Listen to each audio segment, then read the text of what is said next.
What is up, everybody? This is your boy, Teran Rodriguez, host of Set Point here on OATIZ Sports Radio, your direct feed for all that sports.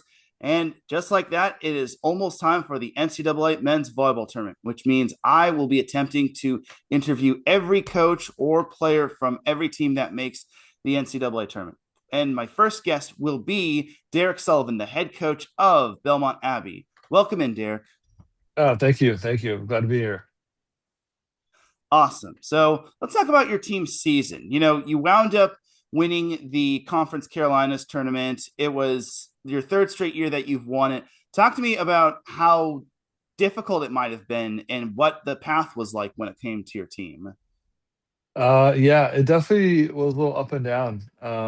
One, I thought our conference was really competitive this year. I think there were a lot of 500 teams and everyone was beating everyone. We went to multiple five-set matches with people. I don't really think anyone got out of a match without sweating a little bit. So it was a lot for our guys to learn because we obviously knew we had some pieces returning from last year. But I think the mental side was a lot different. We had some five setters with Lincoln Memorial, with McKendree, with Tusculum, Erskine, all at the beginning of the year, and it really taught us a lot from early on. I was about to say one five setter that you had in conference play was against Barton. That was a Yeah. team that you wound up splitting with in the regular season. Talk to me about the Barton loss. I hate to have to bring that up, but let's open up the band-aid or rip off the band-aid. Well, I think it was really humbling. They have a really good team. I think they brought in a lot of strong freshmen. I thought JT over the last couple of years was doing a really good job with the program. They have some guys that are potential all-conference players, and even for running a player of the year throughout most of the year. I think Lawson Hank does a really good job with that team, and he's kind of their go-to.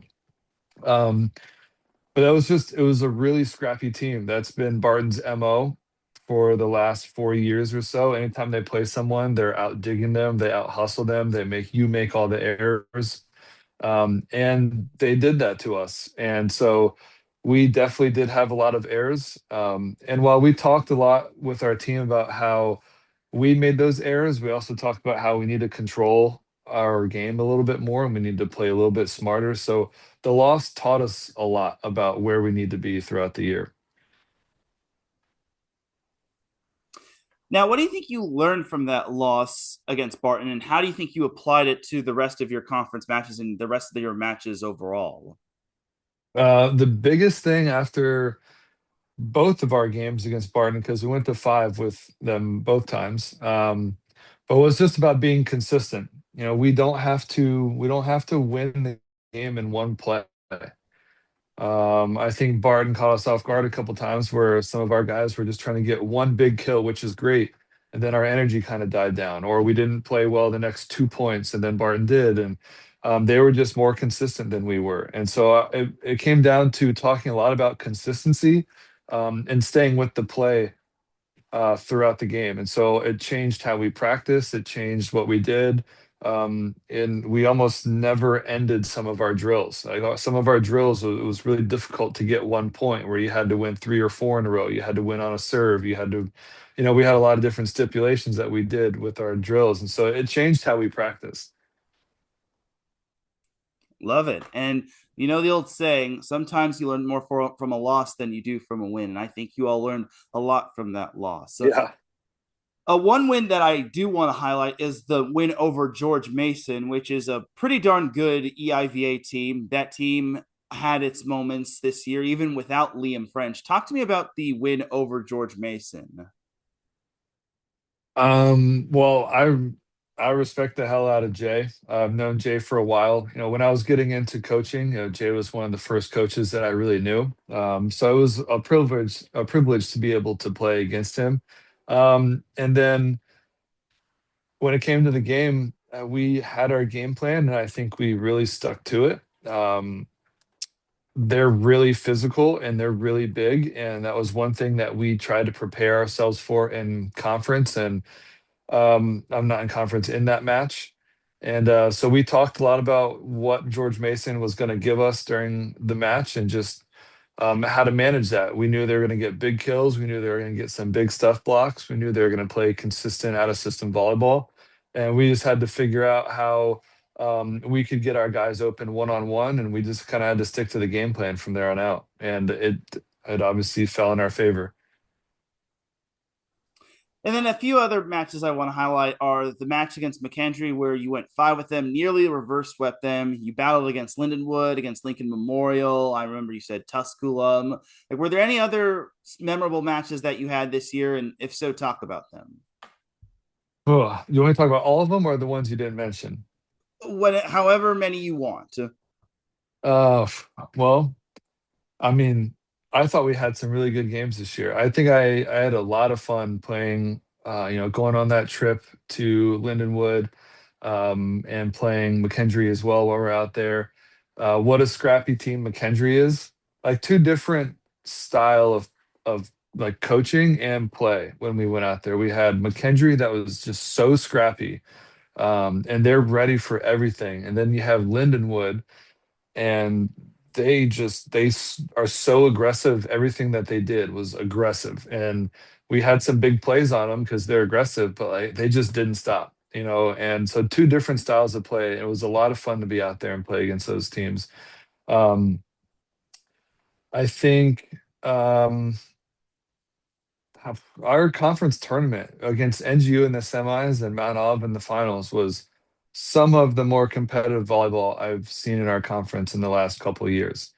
There have been a lot of really good games and really good teams that have come through the conference and some good players. And I thought both of those matches, everybody was on. I think at one point in the semis versus NGU, um, they were hitting 500, but we were hitting 650. And I mean, it was just an absolute shootout throughout the whole match. The first set with NGU went extra points.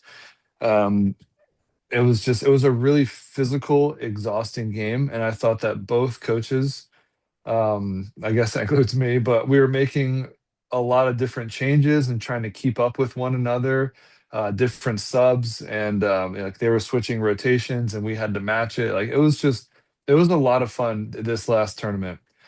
Just really physical and scrappy volleyball. So um, yeah, I think that was the most fun volleyball that we've had in a while, especially since we were hosting, especially in our gym. Teran Rodriguez of Set Point on Ice Sports Radio here with Belmont Abbey men's volleyball coach Derek Sullivan. I want to talk to you about the NCAA tournament that's coming up. So this is being recorded on Friday, April 24th. So it hasn't been Selection Sunday. You don't know your opponent.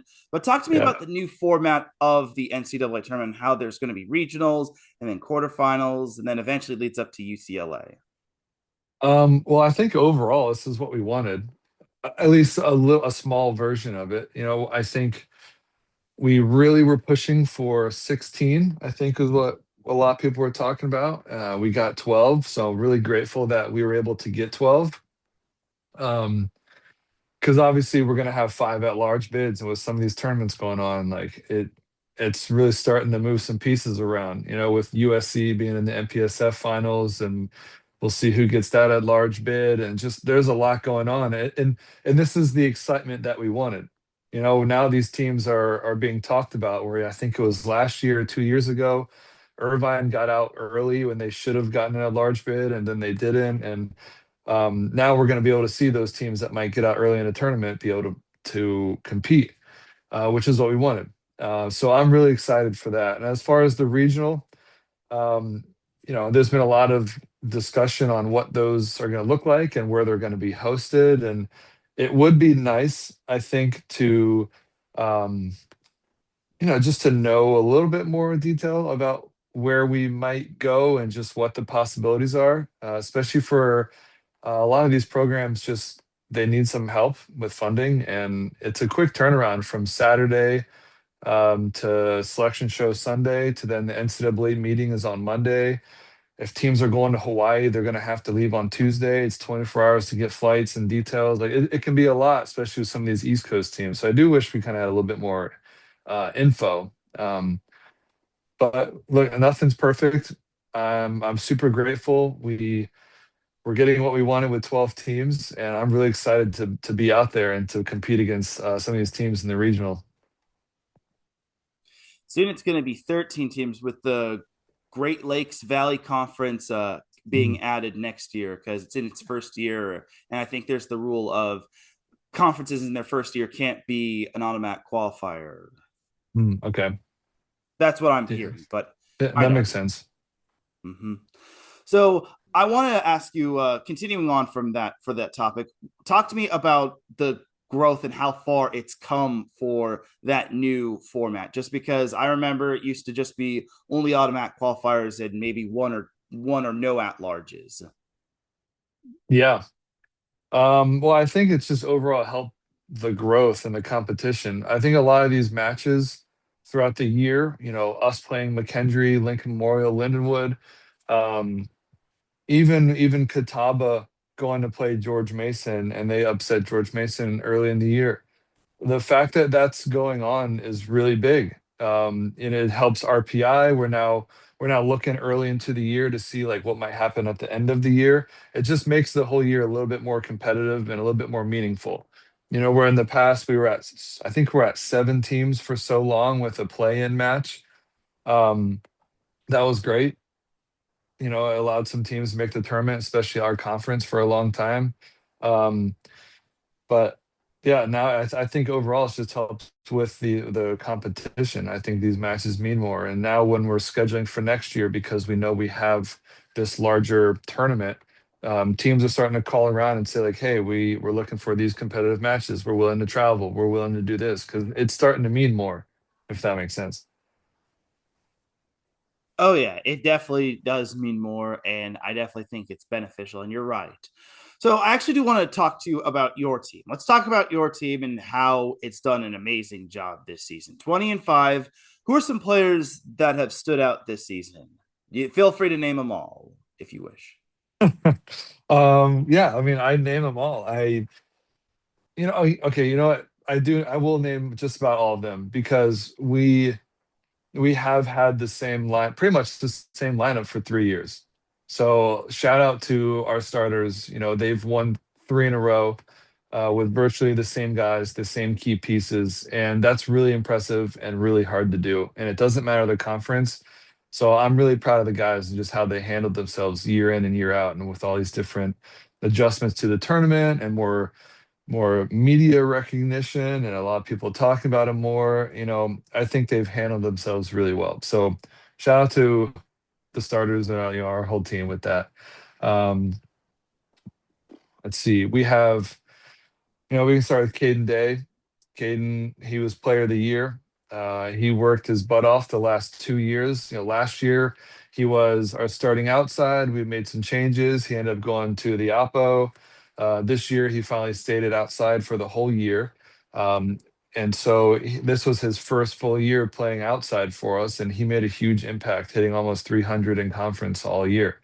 Um, we had our setter, I thought, did a really good job this year, Joe Morris, on running the offense. There were multiple times where we had 3 or 4 attackers having at least 12 kills in a match, which is kind of crazy. I thought we ended up pretty balanced, and I thought he did a good job.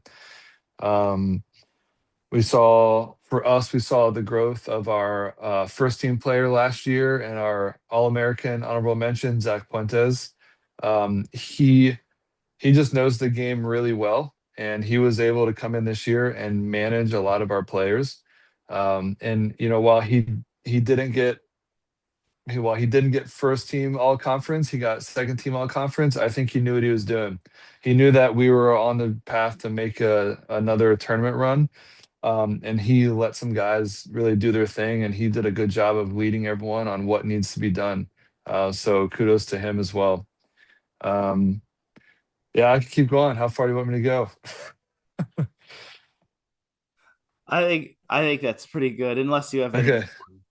All right, so now I want to talk to you about the players who have kind of flown under the radar or players that don't get any praise but deserve praise. Talk to me about those type of players, like players that are flying under the radar or players that deserve a little spotlight. Yeah. Um, I'll say okay. Oh man, I just want to talk about everybody. Um, so I'll start with our two opposites. We had a freshman and we had a sophomore, and they played opposite for us. We had to have a couple of different changes throughout the year. They complement each other really well. They had great conversations when I made those changes. They stayed friends. They had a good bond. They really pushed each other. Um, and at different points throughout the year, they both performed. There would be a game where maybe one guy was, struggling a bit. The next guy, I'd put him in, he'd hit 500, and then we would figure it out. We would go a little bit, then maybe somebody would struggle, and then we would make a change, and then that guy would hit 500. And so I think overall, collectively, they helped our right side position stay relevant, and they just bounced ideas off of each other and what they need to do. And timeouts, they were talking to each other. In practice, they were pushing each other. And I thought it was a really healthy environment for our team, and they did a good job with that. Um, Another guy, we have his name is Jibriel El Haddad. He did get first team all conference, so he did get recognized, but I don't think he gets recognized enough. He's about a 6'7", 6'8" middle, solid player, really physical. When it comes to blocking, he's really fast, he's really quick, he's able to close, and he's kind of dominated our conference for the last couple of years. So he's a senior, so it's sad to see him go. But he's someone who's helped us a lot. And then our libero this year was nails. He did a lot in serve receive. I think volumetrics had him at a 2.35, somewhere around there. Defensively, I think he made all of his dig touches matter. They were just quality touches. He didn't get as many just because I think we were sighting out pretty well, so there weren't too many rallies in conference and like as many opportunities. But he made all of his touches matter, and he helped us out a lot. So um, yeah, just great all around team performance from my guys. Love to hear it. Now, let's talk about your coaching staff. I know you're an amazing coach, but talk to me about your coaching staff and how it's helped you through the ups and the downs, the good times, the bad times, and the great wins and the tough losses. Yeah. Let's see. So one, Peter was my assistant coach. This is the last NCAA tournament with us. He'll be moving on to coach at Wake Forest. So the Deacons, Demon Deacons, are going to get a good one. I've already talked with their staff, so congrats to them. Um, but Peter's helped me from the very beginning. He is probably one of the more aware coaches that I've really worked with. He reads the room well, he understands the guys on the team, he knows their strengths and really well. And while I will coach big picture, I'll look at the gym a certain way, he's really good at giving feedback. He's really good at seeing what needs to be, what small things might need to be changed. In the last couple of years, it's gotten to a point where he talks in all the huddles. I think it's how it should be. I think, my job as a coach is to, um,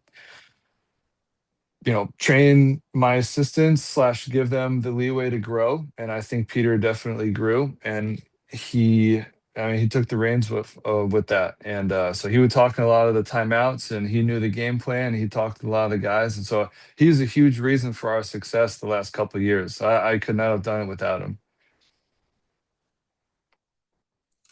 Love to hear it. So, I actually do want to ask a few fun questions before we get back on topic. So, any like fun stories with your team this year, or any in the past years? Name me any fun stories. Oh man. I mean, there are a lot. I don't know if I'm a fun coach. Like I'm not great with like remembering. I'm a fun coach. I'm totally cool. But let's see, what is a fun memory? Have you seen that there's a video of a basketball player. I think he played at Boston College maybe a year or two ago. Could have even been longer. And someone asked him the same question, and he started crying on his media day, and he just said going out to eat, like with the team. I don't know if you've seen that. That by far is some of the fun times you have. There's nothing like going on a bus trip or flying somewhere and just stopping at a cookout or stopping to eat somewhere, and everyone's getting out of the bus or waking up and everyone's just saying random stuff and just joking, and people are lighthearted, and just you see different guys talking to each other. There's just nothing better than taking a step back, and just seeing them interact with one another. I think that's every time you travel, I love looking at that. I think that's so cool to see those interactions. So I don't really have a specific one. We definitely have had some, but I think that's some of the best memories that we've had of just guys having a good time when we go out to eat. I'll take it. I like it. So, something I do want to ask is I always see this on Instagram, your little like intro to the passing the basketballs off the backboard, Yeah. that Yep. whole thing. Talk to me about that, or if it's top secret, just let me know. No, no secret. We've been doing that. I want to say since I was a player here. We do we call it the dunk line. We do the dunk line every single game day. And I think last year, the last couple of years at NCAA's, I think we even found a trash can. We took the bag out and everyone just dunked into a trash can. Like we kept it going. So we that's just a tradition that we've been doing. And sometimes guys make things up. Some guys do the same thing every game day. But we do it in the same time on our serve and pass. And we always have our dynamic. We do some kind of ball control. We do another ball control, and then we get into dunk line, and then we go into our serve and pass. And it's just stayed the same. I mean, it has to be at least a 10-year tradition that we've been doing. So that's one of my favorite parts. And the other thing is with that, we will not do the serve and pass until we feel like we've successfully done the dunk line. If someone messes up or we miss the last dunk, then we start over. And we've done it 10 times. Sometimes we get it on the first try, but we will not go any further until we get the dunk line correct. Love it. And I just love seeing that on Instagram. It's quite amazing. So, speaking of 10-year thing, so I know you were a player back at Belmont Abbey about 10 years ago. You did have a record about 10 years ago, a little more than 10 years ago, where you had 66 assists in a match. Talk to me about that particular day against King, or talk to me before the match and after the match and what happened. I had 66. That's a lot, man. It's That's how actually I the feel. program record for single assists in a match. I didn't know that. I might have to tell Joe. Um, okay. Um, well, was that 2016? Probably. Our 16 team. That was you had the Yeah, record. yeah, yeah. 2016. Yeah, yeah. Yeah, Okay. 2016. Yeah. Um, well, a couple things that I remember is that King was good, and obviously that was our fourth year as a program, so my senior year. So a lot of us, um, yeah, that year just meant a lot, you know. And so each year I was doing whatever we could, um, to win. I know that at the time we had an outside hitter that was not, he didn't get player of the year, but he was in the running, solid player, which happens to be the old head coach, Nolan Albrecht. Um, he I probably set him quite a bit, to be honest. I honestly, looking back, I wish I knew I wish I knew more back then about just volleyball. That was like after that happened, getting 66, I just remember being in the locker room just like, how did that happen? What did I do? You know, what was the game plan? You know, and I guess it was just a feel thing. I remember talking to Nolan about it because he pointed it out, which he normally did. He normally pointed out the stats to me. I was pretty oblivious to a lot of the stats. Um, so I mean, that's probably all I remember. Yeah, that's a lot of assists though. Yeah, I had to do a double take on that. I'm like, is that true? Because you also have a few other records. You're one of two players that has had 1,000 plus assists in a year or in a season, which I think is pretty incredible as well. Who was the other one? Was it Joe? I've been I think Brennan. so. Yeah, I'd have to Joe? double check, but yeah, I think Yeah. it might have been Joe. I think his first year he had a lot of assists. But yeah, Hmm. at this point, a lot of guys that have come through the program are way better than when I was playing, which is how it should be. That's all I have to say for that. We've had some good players come through here, and sometimes I walk out in practice and I'm like, man, where did you come from? Like I thought I was a good player, but you guys are just really good. So kudos to them. Yeah, the setter position has kind of evolved throughout the years, but I do want to ask you about the culture from Belmont Abbey back then all the way up to now. How would you describe the culture at Belmont Abbey, and how do you plan to just continue to grow it From then to now, or just from now until the future? from then to now and then until the future? Okay. Um, I think we do a lot of things similar. Um, I think back then when I was playing, we were a really tight group of guys. That alumni group over that 4 years, we're all in the same group chat still. Yep, same group chat, same jokes. We've been in each other's weddings the last couple of years. Guys are having kids now. Excuse me. And that I think is going on now.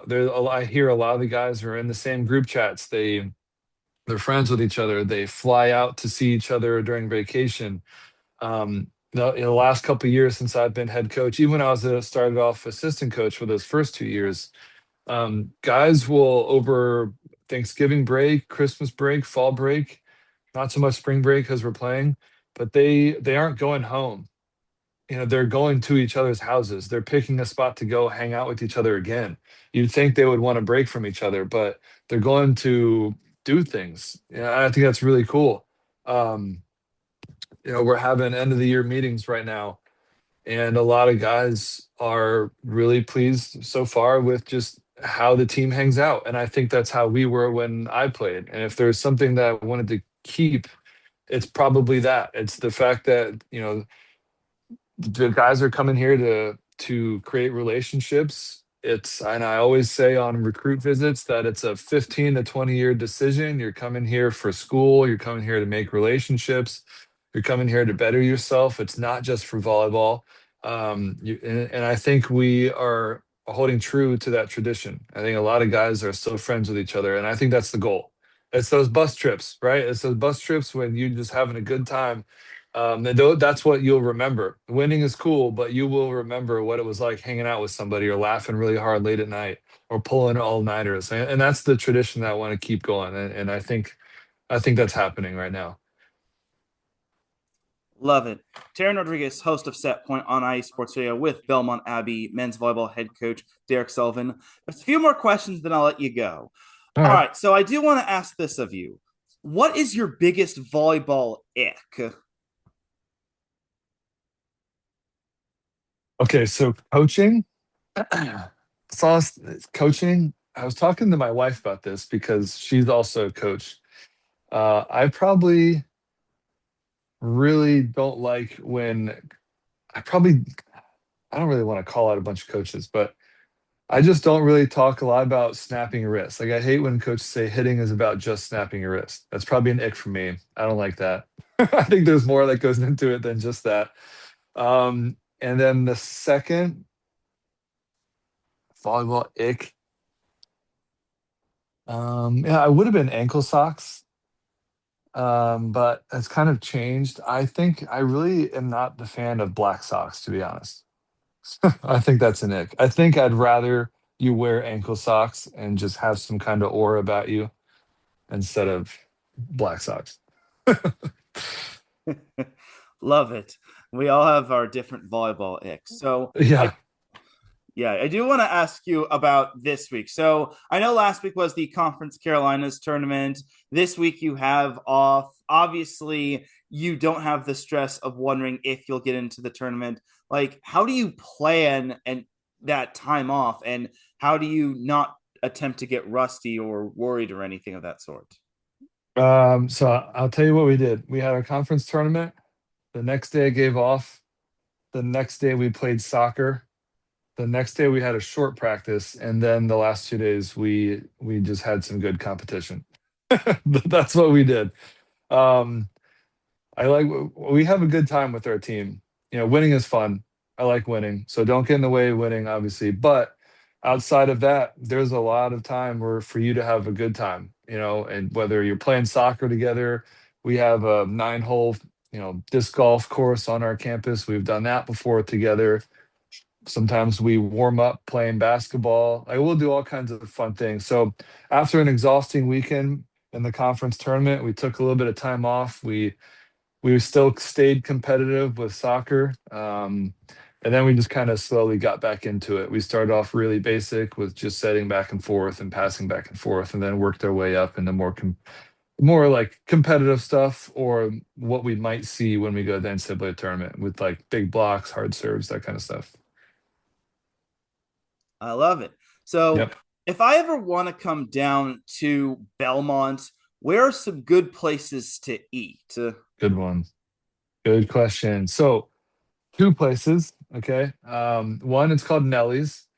Nellie's is the Jonas Brothers restaurant right in Belmont. So, right down the street. Yeah. I think their grandparents are from here and they grew up with their grandparents a bit, is what I hear. But I do know it's their restaurant. Really good Southern food. It's like a nicer Southern food. So, I'd go there. And then there's a little country like dive bar that's downtown Belmont called Bearded Buffalo. It used to be called Friends, and then they changed ownership, but they kept the same vibe. They have really good wings, a lot of TVs, a lot of the locals go there. Great food. It's a good time. So I recommend going to one of those two, depending on how you're feeling for the day. Duly noted. So Yep. one last thing. I know you've been to California. Your team was in the NCAA tournament in 2024 in Long Beach. I know you've been in California for the NVA. Those are some good times. Yeah. Have you ever had In and Out, and what is your overall opinion and take on In and Out? Yes. So yes, I've had In-N-Out. 4x4 animal style with fries, animal style. If you want to get a shake, go ahead and do that. Lactose intolerant, so I normally eat half the shake. Um, and you should definitely try it. It's definitely a top burger place for me. I'm a big fan. I love In and Out. Also, great place to take a team if you're looking to save some money as well. I love it. That Yep. is that's I wasn't expecting that, but great stuff right there. So, Yep. okay, before we end this off, do you have any other shout outs or thank yous you want to give to people?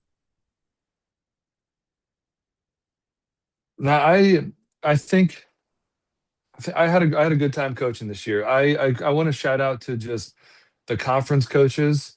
We played Jay, from George Mason. A lot of our non like just I thought the coaches that we competed against this year are good people. I think there's a lot of good people in men's volleyball.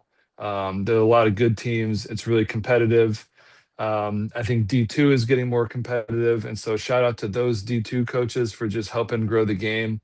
Um, yeah, I think it was a fun year with all the coaches that I competed against. It was just good volleyball, and I think we all need to keep it up. But I think we're helping the game grow match by match. So shout out to all those coaches that we played this year. It was a good year.